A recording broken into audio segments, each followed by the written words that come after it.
त्वदीय पाद पंकजम नमामि देवी नर्मदे, मात श्री नर्मदे हर। तो आज हम बात करने आए हैं माँ नर्मदा जी की परिक्रमा के बारे में।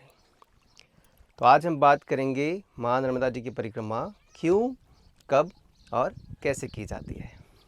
सबसे पहले हम शुरुआत करते हैं शिवपुत्री माँ नर्मदा जी के जन्म के बारे में। जब भोलेनाथ जी तपस्या कर रहे थे तो उनके शरीर के पसीने की एक बूंद पृथ्वी पर गिरी और वहीं से माँ नर्मदा जी का जन्म हुआ। विश्व में कई सारी नदियां हैं, जैसे गंगा, यमुना, सरस्वती, ताप्ती। उसी प्रकार नर्मदा जी भी एक नदी है जो कि पूर्व से पश्चिम की ओर बहती है। बाकी सभी नदियां का प्रवाह जो है वो पूर्व की ओर है या अन्य दिशाओं की ओर है। नर्मदा जी एकमात्र ऐसी नदी है जो पूर्व से पश्चिम की ओर बहती है और यही कारण है कि माँ नर्मदा जी की परिक्रमा की जाती है, क्योंकि अगर अलग दिशा में नदी बहेगी और उसकी अगर हम परिक्रमा करेंगे तो परिक्रमा जैसे कि क्लॉकवाइज की जाती है तो वो क्लॉकवाइज जब ही होगी जब कोई नदी पश्चिम की ओर बहेगी। अब हम नर्मदा जी के महत्व के बारे में थोड़ी सी बात करें तो जैसे कहा जाता है, पुराणों में लिखा है कि गंगा जी के स्नान से आपको जो पुण्य लाभ मिलता है वही पुण्य लाभ आपको नर्मदा जी के दर्शन मात्र से मिलता है। इसलिए सबसे पहले तो आप माँ नर्मदा माई के दर्शन कीजिए। हम माई के किनारे हैं और हमारा उद्देश्य यही है कि इस वीडियो की शुरुआत, इस जानकारी की शुरुआत माई के दर्शन से हो। मात श्री नर्मदे हर। तो आगे की ओर चलते हैं। माँ नर्मदा जी की परिक्रमा करने से हमें आध्यात्मिक ज्ञान, आत्म खोज और साथ ही हमें मोक्ष की प्राप्ति होती है, ऐसा पुराणों में कहा गया है। परिक्रमा को इन सब के साथ साथ एक साधना के रूप में भी देखा जाता है और कहा गया है।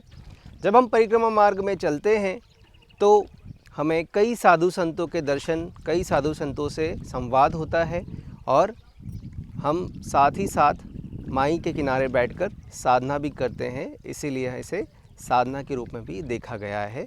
जहाँ हम आश्रमों में विश्राम करते हैं, आश्रमों का सात्विक भोजन प्राप्त करते हैं और एक साधारण जीवन जीते हैं जो कि आम जीवन से काफ़ी अलग होता है। अब हम बात करते हैं, ये तो हो गया कि क्यों की जाती है, अब कब की जाती है। देखिए, सामान्यतः क्या होता है कि परिक्रमा करने का जो समय है वह होता है देव उठनी एकादशी से लेकर देवशयनी एकादशी तक।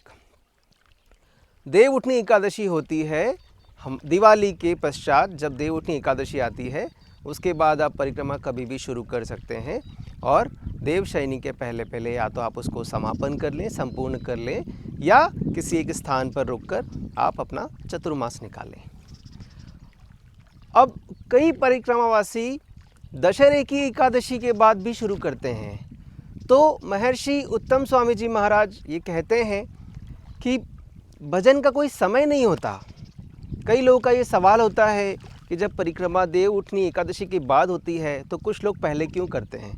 तो स्वामी जी कहते हैं कि इस प्रकार के साधना और भजन का कोई समय नहीं होता, आप कभी भी कर सकते हैं और कहीं भी कर सकते हैं। फिर भी सामान्यतः जैसा पुराणों में लिखा हुआ है उस प्रकार देव उठनी एकादशी से लेकर देवशयनी एकादशी तक की जाती है। अब हम बात करें कि कैसे की जाती है। परिक्रमा कई तरह से की जाती है। कुछ परिक्रमावासी परिक्रमा वाहन से करते हैं, जैसे कार, बस या बाइक। कुछ पैदल करते हैं और कुछ परिक्रमावासी दंडवत भी करते हैं। सुनने में बड़ा आश्चर्य होगा कि दंडवत परिक्रमा, जो कि अप्रॉक्सीमेटली 3000 किलोमीटर की होती है, वो कैसे की जाती होगी। बट ये बिल्कुल सत्य है कि दंडवत परिक्रमा भी की जाती है और कई परिक्रमावासियों ने इसे की है और कई कर भी रहे हैं, क्योंकि इसमें बहुत लंबा समय लगता है। परिक्रमा कई रूप से की जाती है। जैसे कुछ परिक्रमावासी परिक्रमाओं को खंड में करते हैं, कुछ परिक्रमावासी इसे संपूर्ण करते हैं और कुछ परिक्रमावासी इसे लंबे समय में, जो कि पुराणों में लिखा गया है 3 साल 3 महीने और 13 दिन, उसमें भी करते हैं। जैसे आपको अगर हम समझाएं कि खंड में क्या होती है, तो जैसे आपने ओंकारेश्वर से परिक्रमा कर शुरू की, तो कुछ समय के लिए आप जितना भी समय आप मैनेज कर पाएँ उतना आप समय चलें, परिक्रमा करें और फिर एक पर्टिकुलर स्थान पे अपनी परिक्रमा को पॉज देते हुए आप उसे वहाँ रोक सकते हैं और फिर घर जाकर या बाद में जब भी आप वापस शुरू करना चाहें तो उसी स्थान से वापस शुरू कर सकते हैं। ये तो हो गई खंड में परिक्रमा। अब हम संपूर्ण माँ नर्मदा जी की परिक्रमा के बाद में बात करें तो किसी भी एक स्थान, किसी भी एक तट से आप परिक्रमा शुरू करते हैं और पूरी नर्मदा जी की पूरी परिक्रमा करके वापस उसी स्थान पे उसको समापन करते हैं। ये हो गई संपूर्ण माँ नर्मदा जी की परिक्रमा, जो कि लगभग 4 से 6 महीने लगते हैं। कुछ परिक्रमावासी अपनी परिक्रमा को 3 साल 3 महीने और 13 दिन के लिए करते हैं, जैसा कि पुराणों में कहा गया है। तो अब आप पूछेंगे कि 3 साल करेंगे तो कैसे होगा? तो 3 साल 3 महीने 13 दिन में जब हम परिक्रमा करते हैं तो उस परिक्रमा मार्ग में हम देव उठनी एकादशी से शुरू करते हैं और देवशयनी एकादशी तक हम पैदल चलते हैं और परिक्रमा करते हैं। जब देवशयनी एकादशी आती है तो उसके बाद हमारी जो परिक्रमा है वो चतुर्मास के लिए रुक जाती है। चतुर्मास में परिक्रमा नहीं की जाती है, तो कोई भी स्थान, कोई भी आश्रम, कोई भी संस्था में परिक्रमावासी साधु संत रुक कर अपना चतुर्मास करते हैं और उसके बाद अपना जब चतुर्मास पूरा हो जाता है, जब वापस से देव उठनी एकादशी आ जाती है, तो देव उठनी एकादशी के बाद अपनी यात्रा उसी स्थान से वापस शुरू करते हैं। अब इसी प्रकार 3 साल 3 महीने 13 दिन में उनकी यात्रा संपूर्ण होती है और जिस स्थान से, जिस भी तट से उन्होंने, जिस भी घाट से शुरू किया होता है, उसी घाट पे उसको वापस समापन किया जाता है। जैसे कि हम परिक्रमा मार्ग में ही हैं और ये देखिए परिक्रमावासी मार्ग से निकल रहे हैं और अपनी परिक्रमा कर रहे हैं, अपनी परिक्रमा का समापन करते हैं और वहीं पर जो जल है जो लेकर आप साथ चलते हैं, जिसके बारे में मैं आपको आगे बताऊंगा, वो जल भोलेनाथ जी पे चढ़ाकर और अपनी परिक्रमा का समापन करते हैं और कन्या भोज या ब्राह्मण भोज के साथ माँ नर्मदा माई की परिक्रमा को संपूर्ण करते हैं। अब हम बात करते हैं, ये तो हो गया कब और क्यों, अब कैसे की जाती है। सामान्यतः अधिकतर परिक्रमावासी अपनी परिक्रमा ओंकारेश्वर के दक्षिण तट से शुरू करते हैं। उसके पीछे भी एक कारण है, क्योंकि ओंकारेश्वर एक ज्योतिर्लिंग है, तो जो जल माई का परिक्रमा में हम लेकर साथ चलते हैं, उसी जल को वापस जब परिक्रमा पूर्ण हो जाती है तो भोलेनाथ जी पे चढ़ाया जाता है। इसलिए ओंकारेश्वर से इसको की जाती है शुरुआत। वैसे आप किसी भी तट से, किसी भी घाट से आप परिक्रमा शुरू कर सकते हैं माई की और वापस पूरी परिक्रमा लगाकर और आप उसी घाट पर और उसी तट पर आप उसको समापन कर सकते हैं। अब देव उठनी एकादशी के बाद आपको शुरू करना है, ये आपको पता पड़ गया है ना। क्यों करना है इसका भी आपको मालूम पड़ गया। अब जब हम कैसे करने की बात पर आते हैं तो मैं आपको डिटेल में एक्सप्लेन करूंगा, क्योंकि जो भी व्यक्ति परिक्रमा करना चाहते हैं उनके लिए, देखिए साधु संतों को तो ज्ञान है इस बारे में, उन्हें तो बताने की ज़रूरत भी नहीं है और आवश्यकता भी नहीं है, क्योंकि उन्हें ऑलरेडी ज्ञान है, वेद पुराणों में उन्होंने पढ़ा हुआ है कि कैसे की जाती है। लेकिन एक आम व्यक्ति के लिए ये जानना ज़रूरी है कि कैसे की जाती है, तभी जाकर वो उस परिक्रमा को कर पाएंगे। तो सर्वप्रथम हम माई के घाट से माई को प्रणाम करेंगे, उनसे प्रार्थना करेंगे और माई का जल एक झारी में साथ लेकर माई से पूजा अर्चना कर हम संकल्प करेंगे कि माई हमें आपकी परिक्रमा करना है और हम संकल्प लेते हैं कि हम आपकी परिक्रमा पूर्ण करेंगे। उस संकल्प के बाद माई की पूजा अर्चना और आरती के बाद भोग लगाकर आप परिक्रमा शुरू करते हैं। जैसे कि हम एग्ज़ाम्पल लेते हैं ओंकारेश्वर घाट का, तो ओंकारेश्वर से अगर आप परिक्रमा शुरू करते हैं तो श्री गजानन जी आश्रम से आपको रजिस्ट्रेशन करवाना होता है। वहाँ पर रजिस्ट्रेशन की सुविधा, रुकने की सुविधा, भोजन की सुविधा व अन्य सुविधाएं उपलब्ध हैं। आप ओंकारेश्वर पहुँचने के बाद वहाँ रुकिए और अपनी परिक्रमा का रजिस्ट्रेशन करवाइए। जो भी ज़रूरत का सामान है, जैसे कि 2 जोड़ी वस्त्र, पूजन का सामान, एक झारी जिसमें आप नर्मदा जी का जल लेकर चलेंगे, एक पात्र जिसमें आप पीने का पानी लेकर चलेंगे और एक पात्र जिसमें आप भोजन करेंगे। ये सामान आपको साथ लेकर चलना होता है। कोशिश कीजिए, और एक आपको मैट लेकर चलना है जिस पर आप विश्राम करेंगे। हमें कोशिश ये करना है कि हमारे साथ कम से कम सामान हो। जितना कम सामान होगा उतना हमें पैदल चलने में सामान के साथ आसानी होगी। साथ में आपको एक दंड भी लेकर चलना है जो आपको सहायता करेगा। गजानन जी आश्रम में रजिस्ट्रेशन करने के बाद, जैसा मैंने आपको बताया, आप संकल्प लेंगे और उसके बाद अपनी परिक्रमा शुरू करेंगे। जब हम दक्षिण तट से परिक्रमा शुरू करेंगे तो मैं थोड़ा सा आपको मार्ग के बारे में आगे बताऊंगा। दक्षिण तट से टोकसर, बकावा, खल बुजुर्ग, लखनगांव और आगे बढ़ते बढ़ते बड़वानी तक आप पाएंगे। बड़वानी के बाद 2 अलग अलग मार्ग हैं। एक है सड़क मार्ग और एक है झाड़ी वाला मार्ग। अगर आपने कोई वीडियो देखे हैं तो आपने सुना होगा शूलपाणी की झाड़ी के बारे में। शूलपाणी की झाड़ी को लघु कैलाश कहा जाता है। यहाँ पर कई संतों ने, हालांकि पूरे नर्मदा तट पर कई संतों ने, कई महात्माओं ने, कई विभूतियों ने इतनी साधना की है कि ऐसा कहा जाता है कि इस तट पर, नर्मदा जी के तट पर कमंडल से कमंडल लगे हुए हैं। इतनी तपस्या यहाँ पर हुई है। तो शूलपाणी का एक मार्ग है, शूलपाणी की झाड़ी, जो कि थोड़ा सा कच्चा मार्ग है। और 52 गजा वाला रूट जो है, 52 गजा पार्टी होते हुए जो रोड है, वो सड़क मार्ग है। तो बड़वानी से आपको ये डिसाइड करना है कि आपको कौन से मार्ग से जाना है। मेरी अगर मैं चॉइस बताऊं तो झाड़ी वाला जो मार्ग है वो अत्यधिक सुंदर और साधना का केंद्र है। तो शूलपाणी की झाड़ी वाला मार्ग थोड़ा सा 52 गजा वाले मार्ग या सड़क मार्ग से थोड़ा सा कठिन है, ऐसा कह सकते हैं। लेकिन जब माई साथ होती है ना, तो कठिनाई का पता नहीं चलता। सत्य बात यह है।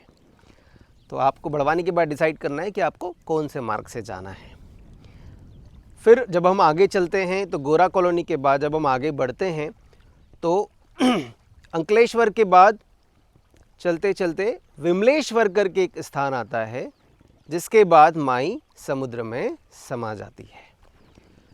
तो ये हमारा दक्षिण तट का आखिरी जो गांव है वो रहता है। उसके बाद तट परिवर्तन होता है।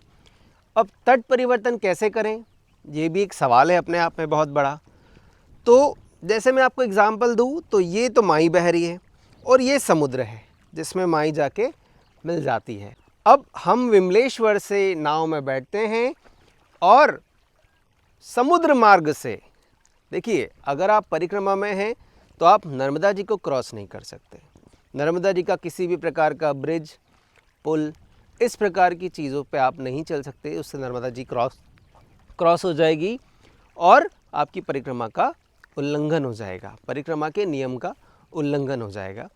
तो नाव से विमलेश्वर से बैठते हैं और समुद्र के मार्ग से होते हुए और आप उत्तर तट पर आ जाते हैं। जब आप उत्तर तट पर आएंगे तो पहला जो स्थान आएगा वो आएगा मीठी तलाई। उसके बाद आपकी उत्तर तट की परिक्रमा शुरू हो जाएगी। उत्तर तट से आप मीठी तलाई होते हुए, भरूच होते हुए, गुजरात के कुछ शहर, कुछ गांव से होते होते और आप एमपी में प्रवेश करेंगे।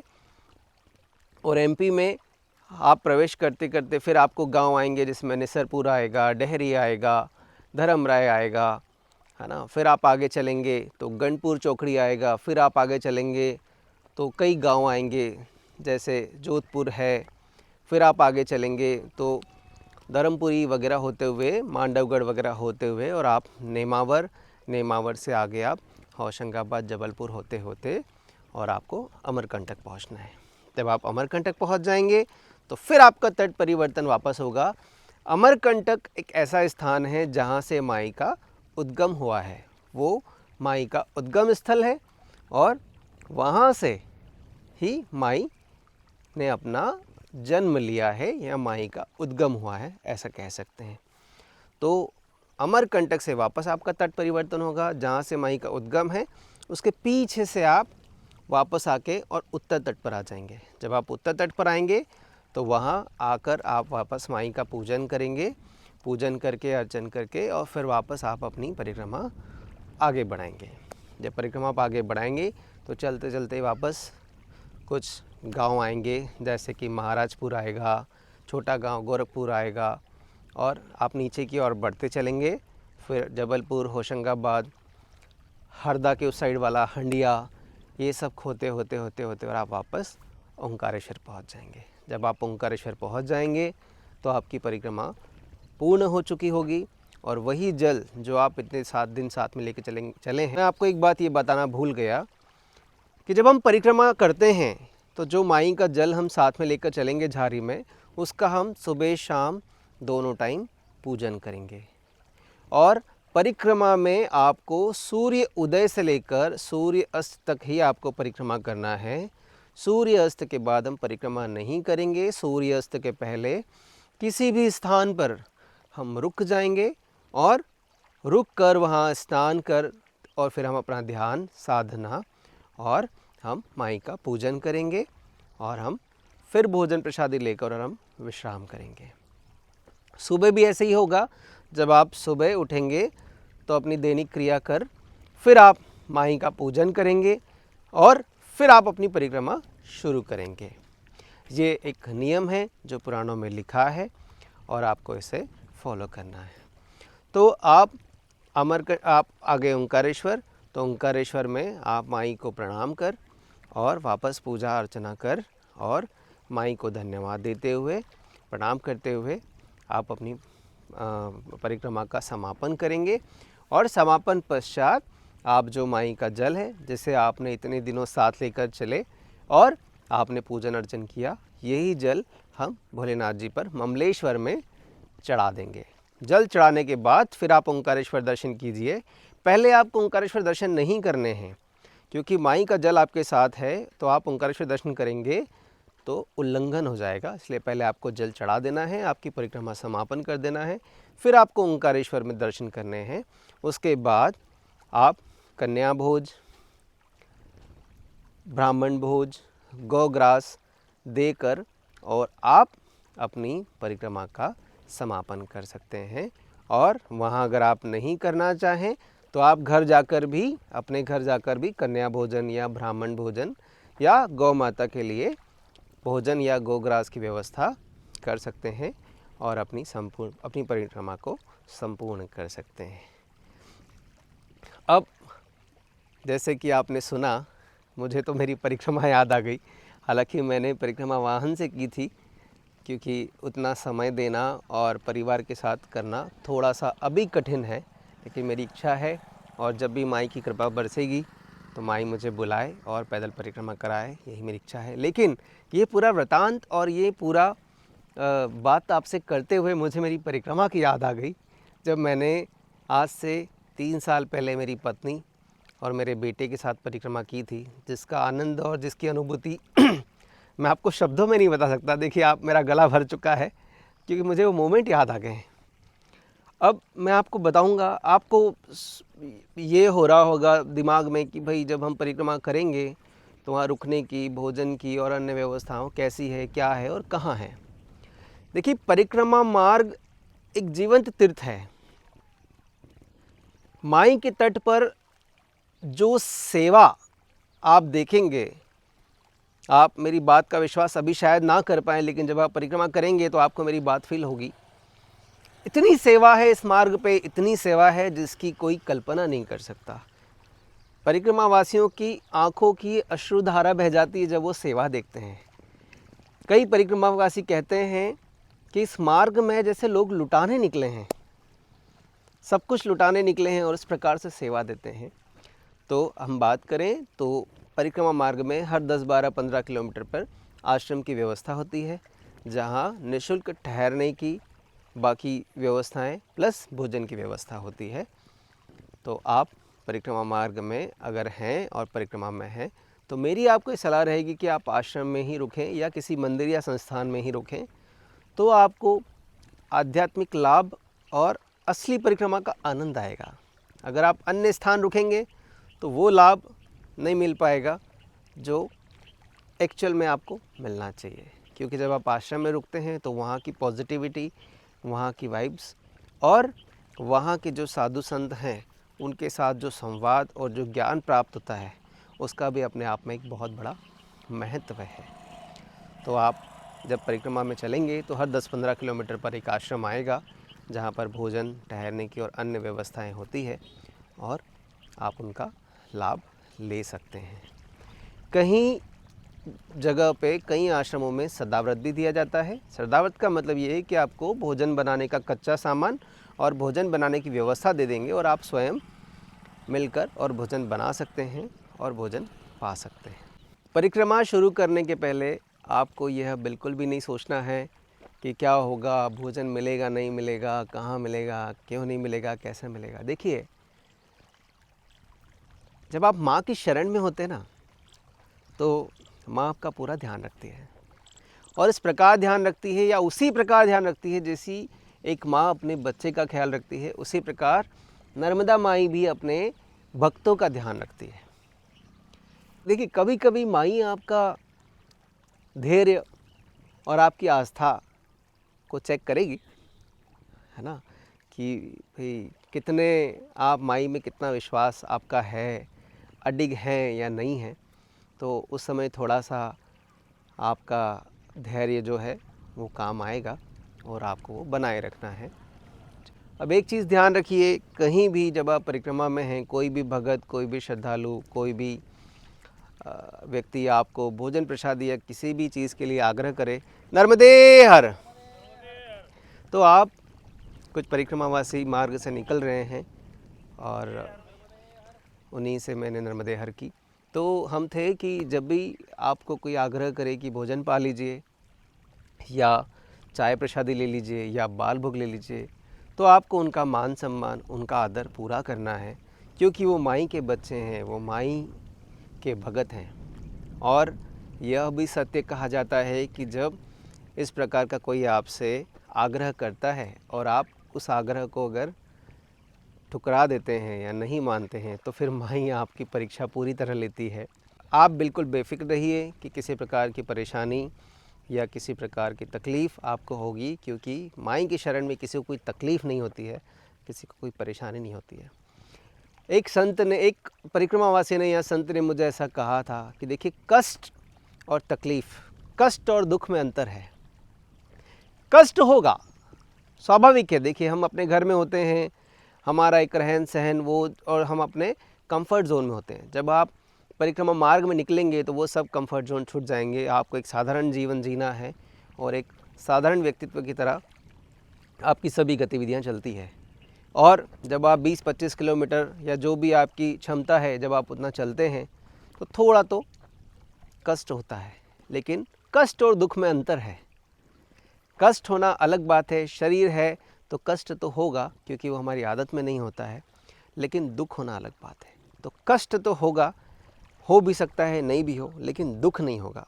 उस कष्ट का जो आनंद है वो आपको जब भी प्राप्त होगा जब आप परिक्रमा करेंगे। तो इसी के साथ मैं अपनी बात को विराम देता हूँ, और इसके अलावा कुछ भी आपको क्वेरी हो मन में, कुछ भी आपके सवाल हों, तो आप कमेंट कर सकते हैं या नीचे दिए गए मेरे मोबाइल नंबर पे संपर्क कर सकते हैं। मेरा मोबाइल नंबर है 9926992699। नर्मदे हर। मैं सौरभ गंगराड़े, बड़वानी, MP से। नर्मदे हर। मात श्री नर्मदे हर। जय हो माँ।